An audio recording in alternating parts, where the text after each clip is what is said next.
Assalamualaikum warahmatullahi wabarakatuh.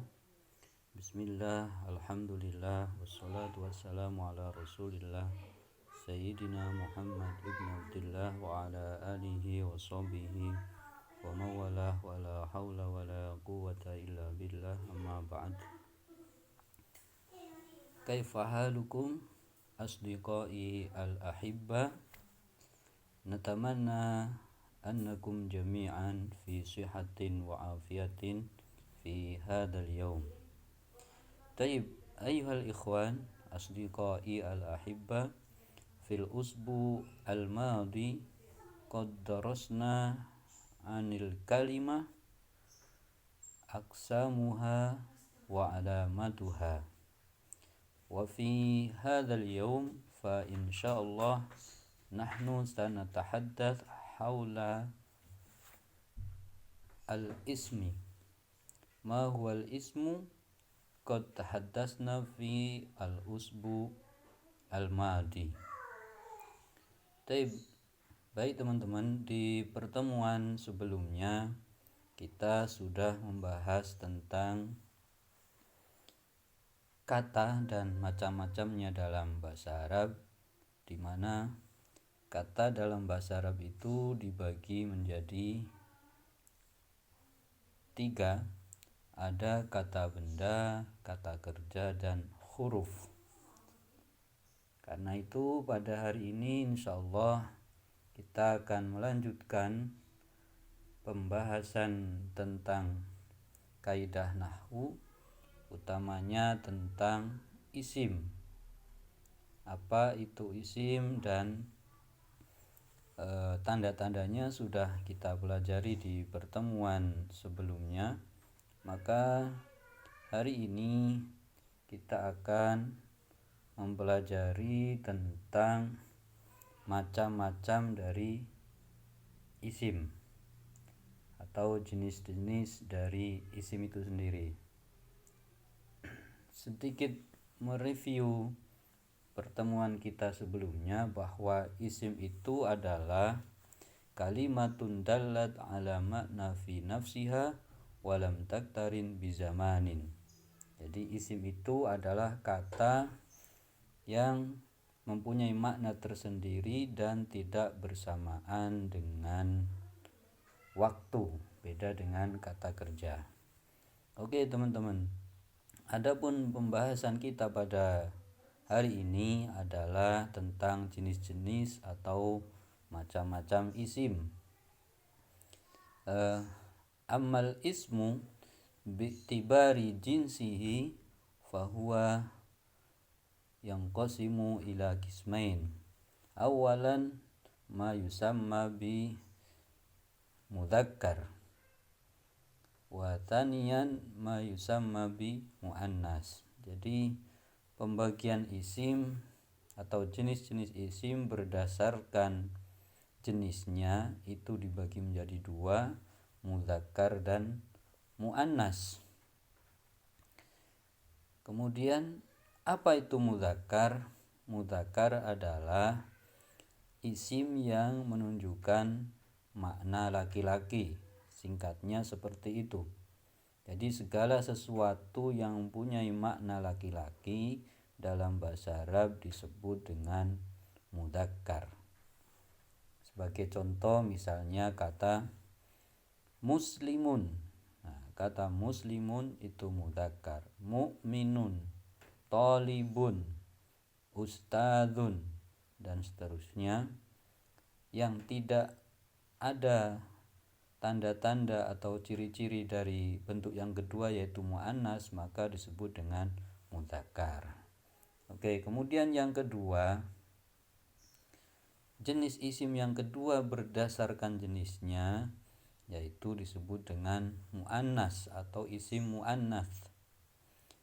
Apa itu isim muannas? Isim muannas adalah isim yang menunjukkan makna perempuan. Jadi setiap kata yang menunjukkan makna atau arti perempuan dalam bahasa Arab disebut dengan muannas. Misalnya tadi kata muslimun itu mudzakkar, maka muannasnya menjadi muslimatun. Misalnya mukminun menjadi mukminatun, talibun talibatun, ustadzun ustadzatun. Itu adalah yang dimaksud dengan isim muannas. Nah, adapun isim yang dikatakan muannas itu juga memiliki tanda-tanda. Di antaranya adalah isim muannas itu biasanya mempunyai tanda di akhir kata atau kata benda atau isim tersebut diakhiri dengan taknis. Diakhiri dengan taknis. Misalnya tadi muslimun itu mudzakkar. Ketika ditambah tak menjadi muslimatun. Nah, muslimatun itu muannas, talibun mudzakkar. Ditambah tam menjadi talibatun, menjadi muannas. Nah, kemudian selain tanda dari isim yang muannas itu adalah diakhiri dengan taknis, ada juga beberapa hal yang masuk kategori muannas. Di antaranya adalah anggota badan yang berpasang-pasangan. Contohnya yadun, itu tangan. Yadun itu kan ada tangan kanan, ada tangan kiri. Maka kata yadun itu hukumnya muannas. Masyhur dalam hadis itu al-yaddul ulya. Al-yaddul ulya, kata al-ulya itu muannas, menjadi sifat dari kata al-yaddu. Al-yaddul ulya khairun minal yaddis sufla. Nah, jadi yang berpasangan itu, anggota badan yang berpasangan itu hukumnya muannas. Udhunun, telinga kanan kiri itu juga termasuk muannas. Kemudian ainun. Kemudian kata yang menunjukkan makna perempuan, misalnya yang tidak dimiliki atau tidak ditemukan pada laki-laki. Misalnya kata haidun, yang memiliki atau yang mengalami haid, menstruasi hanyalah perempuan, maka haidun itu disebut dengan muannas meskipun tidak ada taknya di belakangnya. Misalnya ja'at haidun, tidak boleh ja'a haidun, atau juga kata hamilun. Kemudian selain tiga hal tadi, ada juga kata-kata yang disebutkan atau dinas dalam Al-Quran mu'annas, yang biasanya juga berpasangan. Misalnya kata syamsun. Nah, kata syamsun karena ada komarun berarti berpasangan. Syamsun itu juga dihukumi muannas, maka tidak boleh mengatakan asyroko as-syamsu, tapi asyrokot as-syamsu. Begitu juga al-qomaru, al-ardu, as-samawatu, itu juga yang berpasangan juga dihukumi muannas. Itu tadi secara singkat penjelasan tentang isim berdasarkan jenisnya. Kemudian selanjutnya pembagian isim bi'tibari adadihi, berdasarkan jumlahnya. Isim itu dibagi menjadi 3. Yang pertama adalah mufrad, tunggal, mufrad.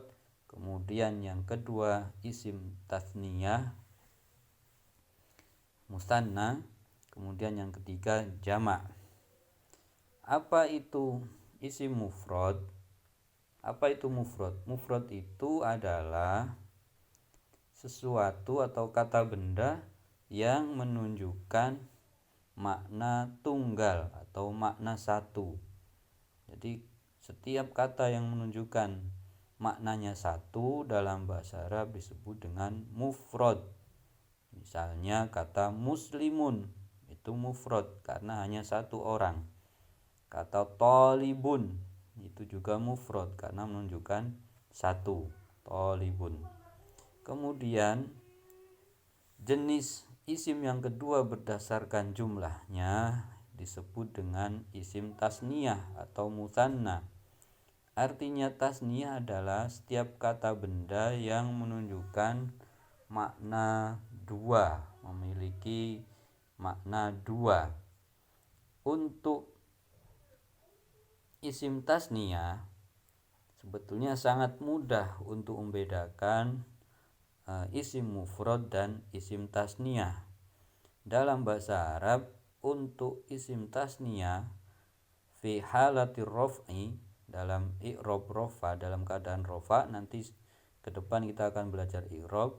Dalam keadaan rafa, maka untuk isim tasniyah cukup ditambah alif dan nun. Misalnya kata muslimun menjadi muslimani, talibun talibani, ustadzun ustadzani. Untuk mu'annas juga sama.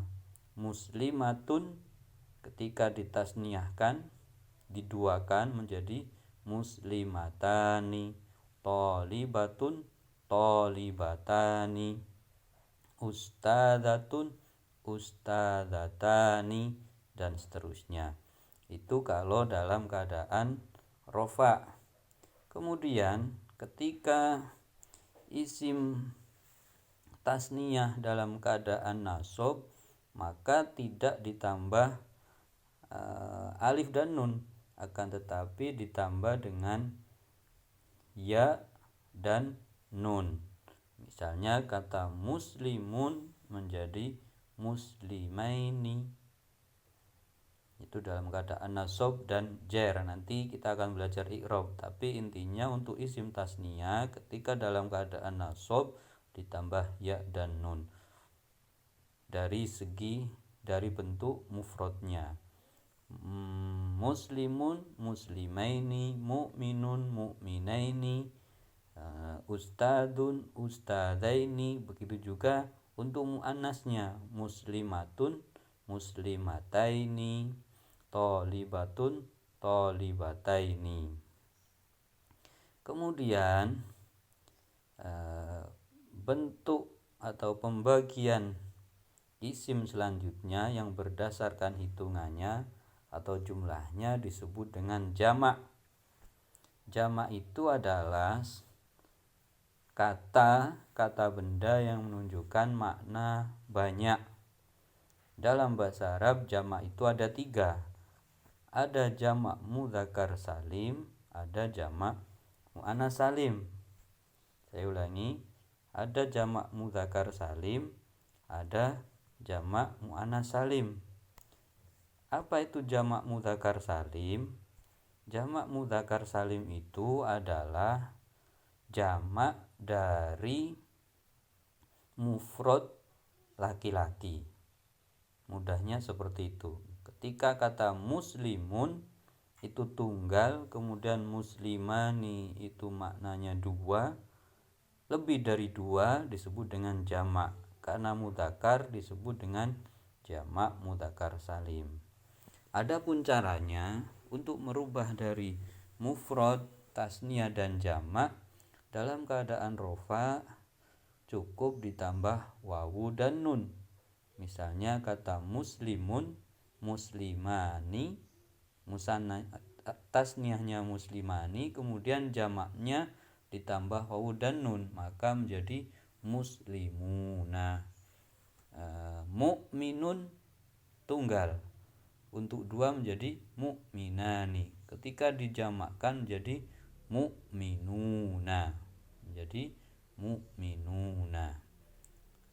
Apalagi misalnya talibun talibani talibuna. Itu untuk jamak yang laki-laki atau mudzakkar. Kemudian ada jenis atau bentuk jamak yang kedua, yaitu disebut dengan jamak muannats salim. Jamak muannats salim itu adalah bentuk jamak dari isim mufrad yang tasniyah, yang perempuan. Misalnya tadi kata muslimatun, maka cukup ditambah alif dan ta di belakangnya. Muslimatun itu satu orang, duanya muslimatani.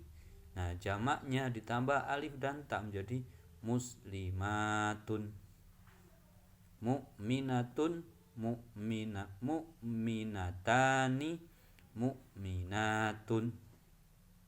Itu disebut dengan jamak muannats salim. Oke, ada sedikit yang terlewatkan tadi. Untuk kembali kepada jamak mudzakkar salim, dalam keadaan nasab ditambah ya dan nun. Muslimuna itu rofa, nasabnya muslimina. Begitu juga jamak muannats salim, kalau rofa di taknya itu di dhammah, muslimatun. Dalam keadaan nasab dan jer nanti taknya itu di kasroh, muslimatin. Sebetulnya ada satu lagi jenis jamak dalam bahasa Arab, yaitu yang disebut dengan jamak taksir. Apa itu jamak taksir? Jamak taksir adalah jamak untuk bentuk mufrad baik laki-laki ataupun perempuan, tapi ada kaidahnya tersendiri. Beda dengan jamak mudzakkar salim tadi ditambah wawu dan nun, jamak muannats salim ditambah alif dan ta. Untuk jamak taksir nanti kalau memang ada kesempatan ada pembahasan tersendiri. Tapi sedikit gambaran, jamak taksir itu adalah jamak yang bukan jamak mudzakkar salim, bukan juga jamak muannats salim. Sebagai contoh misalnya kata kolamun, kolamun pulpen, 2 pulpen menjadi kolamani. Nah, karena kolamun itu tidak bisa dijamak mudzakkar salimkan menjadi kolamuna, tidak bisa juga menjadi kolamatun, maka ada bentuk jamak yang selanjutnya, yaitu yang disebut dengan jamak taksir, menjadi aqlamun, qolamun, qolamani, aqlamun. Misalnya lagi nurun, nuroni, anwarun, tilmidun, tilmidani, talamid, dan lain sebagainya. Itu secara singkat saya jelaskan secara singkat terlebih dahulu, karena untuk jamak taksir memang aturannya beda dengan jamak mudzakkar salim dan juga jamak muannats salim. Sebetulnya masih ada beberapa hal lagi yang terkait dengan isim. Dalam bahasa Arab, dhamir, kata ganti itu juga termasuk isim. Tapi mungkin akan kita bahas di pertemuan selanjutnya atau di diskusi nanti ketika teman-teman ada yang belum atau ingin tahu lebih jauh tentang pembagian isim. Terima kasih. Setelah ini silakan teman-teman dicermati, kemudian kita lanjutkan dengan proses belajar selanjutnya dengan diskusi. Syukron ma'an najah wallahul muwaffiq. Wassalamualaikum warahmatullahi wabarakatuh.